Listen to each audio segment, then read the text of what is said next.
रामकृष्ण हरी. सज्जन हो, आज आपणाला मनुष्याला आत्मानंद का होत नाही, आत्मानंद हा आपला हक्काचा स्वरूपाचा आनंद आहे.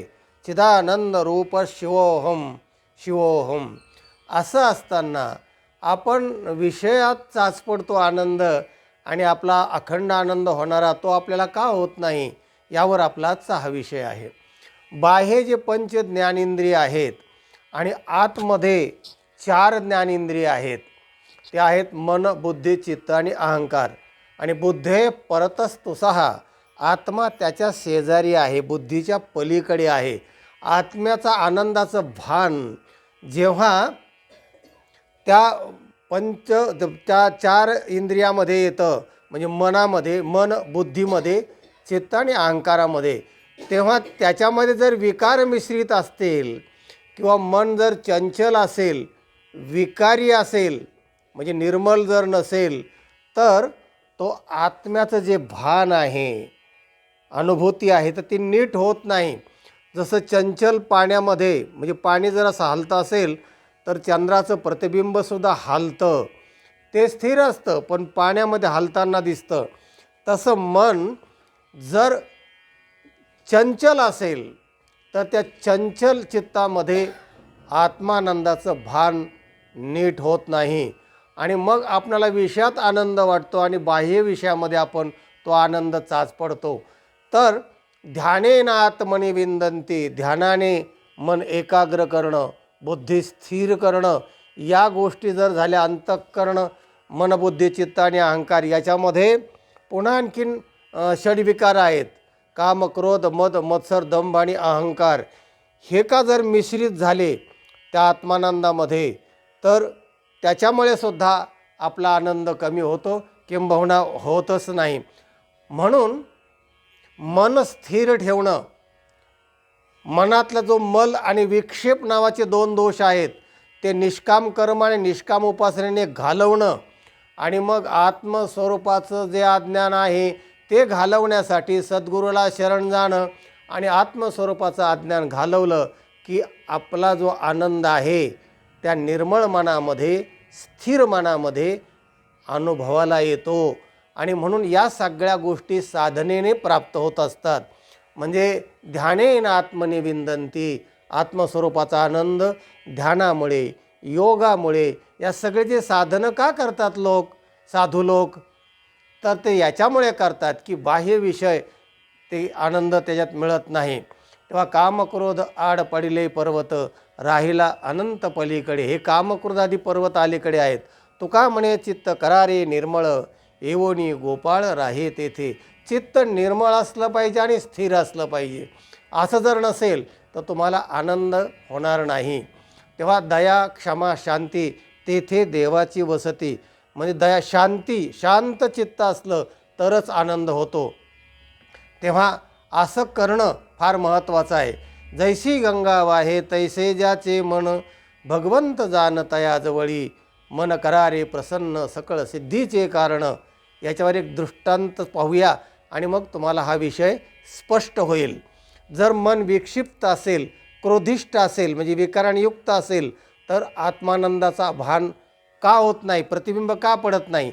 एक वकील साहेब होते, कोर्टामध्ये फार क्रॉसिंगची केस होते आणि त्याच्यामुळे ते विक्षिप्त झाले होते. राग आला होता प्रतिपक्षाचा त्याला.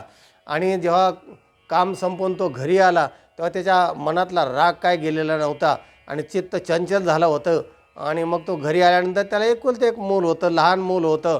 ते आला की तो मुलाला घ्यायचा, त्याशी खेळायचा, आनंद व्हायचा, त्याला सगळं व्हायचं.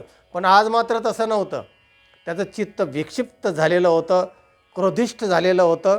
आणि मग तो आल्यानंतर कोट काढता काढता त्या बायकोला म्हणला, हे ते किती रडते पोरग, त्याला सांभाळ, त्याला रडायचं थांबव. ते म्हणले थांबत नाही. काय थांबत नाही म्हणले, त्याला पाजव. ते म्हणले पेत नाही. काय पेत नाही म्हणले, तर नसलं पेत त्याचा बाप पेईन. म्हणजे काय, त्या क्रोधामुळे, क्रोध मिश्रित त्याचं हे असल्यामुळे मुलाचा आज त्याला आनंद होईना. आणि क्रोधामुळे तो पित नसेल तर बाप पिन, हे जे अविवेकी शब्द बाहेर पडत आहेत हे क्रोधामुळे पडत आहेत. क्रोध हा विवेक परिपंथीनं हा असं म्हटलेलं आहे.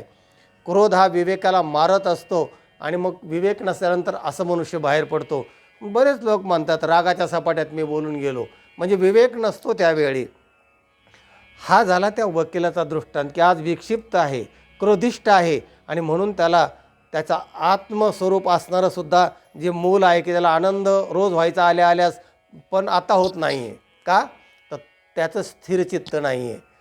याच्या उलट दुसरा एक दृष्टांत पहा. एक आजोबा मोठे प्रसन्न होते आणि बाहेरून फिरून आले आणि बसले घरी वसुरीवर. तर ते लहान मूल होतं, म्हणजे नातू त्याचा, आणि एकुलता एक नातू तो. आणि मग ते आलं घेतलं, त्या नातूला घेतलं, एकदम लहान, ते कोमल त्वचा त्याची, आणि असं मांडीवर घेतलं आणि त्याचे पप्पी घ्यायला लागला, भू भू करायचा. तर त्याच्या श्मश्रुकंटकेन बाले रुदते सती असं शास्त्रकार म्हणतात. त्याचे जे काटे दाढीचे जे केस आहेत ना, तर त्या मुलाला रोधतायत अबुक मुखे घेताना. ते रडायला लागलं, ते रडतंय पण याला आनंद होतो आहे. पुन्हा पुन्हा तो त्या पप्पी घेतोय आणि हसतोय तो म्हातारा.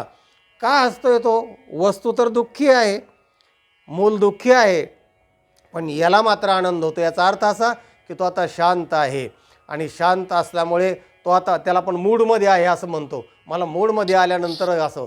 तर हा मूड कधी येतो? जेव्हा चित्त आपलं स्थिर असेल. आता त्याच्या दुसऱ्या डोक्यात काही नाही, फक्त मूल असं आहे आणि मग तो त्या मुलापासून आनंद होतो असं वाटतो, पण तसं नाही आहे. तो शांत आहे, त्याचं चित्त बरोबर आहे. स्थिर आणि निर्मळ चित्त असलं तरच आत्मानंद आपलं भान आपल्याला होतं. भगवद्गीता काय म्हणते बघा. एहि संस्पर्शजा भोगा दुःख योनय एवते आद्यंतवंतः कौंतेय न तेषु रमते बुधहा. बुधहा तेषु न रमते. केषु? तर बाह्य विषय जे इंद्रियाचे आहेत त्याच्यामध्ये सुज्ञ माणसं, ज्ञानी माणसं रमत नाहीत.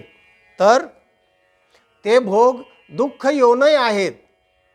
हेही संस्पर्श जे आहेत, म्हणजे बाह्य ज्ञानेंद्रिय आणि विषयाचं संस्पर्श होऊन होणारे ते आनंद आहे, तो क्षणिक आनंद आहे. त्याच्यामध्ये सुज्ञ लोक रमत नाही. ते आत्मानंदामध्ये रमतात, स्वतःच्या अखंड आनंदामध्ये रमतात. असा हा आजचा वेदांतातला महत्त्वाचा सिद्धांत आहे. म्हणून आत्मानंद होण्यासाठी चित्त निर्मळ असावं लागतं आणि चित्त स्थिर असावं लागतं. मल विक्षेप रहित चित्त असावं लागतं आणि आत्मस्वरूपाचं ज्ञान असावं लागतं. इतक्या गोष्टी असल्या की आपल्याला आनंद होतो. नाही, आपण आनंद स्वरूपच आहेत. दुःख कधी नाहीच आहे. नित्य निवृत्तीची निवृत्ती आहे, म्हणजे दुःख कधीच नाही आत्मस्वरूपावर. आणि नित्य आनंद स्वरूप आत्मा म्हणजे आनंदाची प्राप्ती, याला म्हणतात परमार्थ. म्हणजे प्राप्तीची प्राप्ती आणि निवृत्तीची निवृत्ती म्हणजे परमार्थ. असा हा वेदांत शास्त्राचा सिद्धांत आहे. सज्जनो हो, हा व्हिडिओ इतरांना पाठवा, लाईक करा. ज्यांनी चॅनलला सबस्क्राईब केलं नाही त्यांनी सबस्क्राईब करा. ज्ञान ऐकत राहा, वाटेत राहा, आनंदी राहा. रामकृष्ण हरी.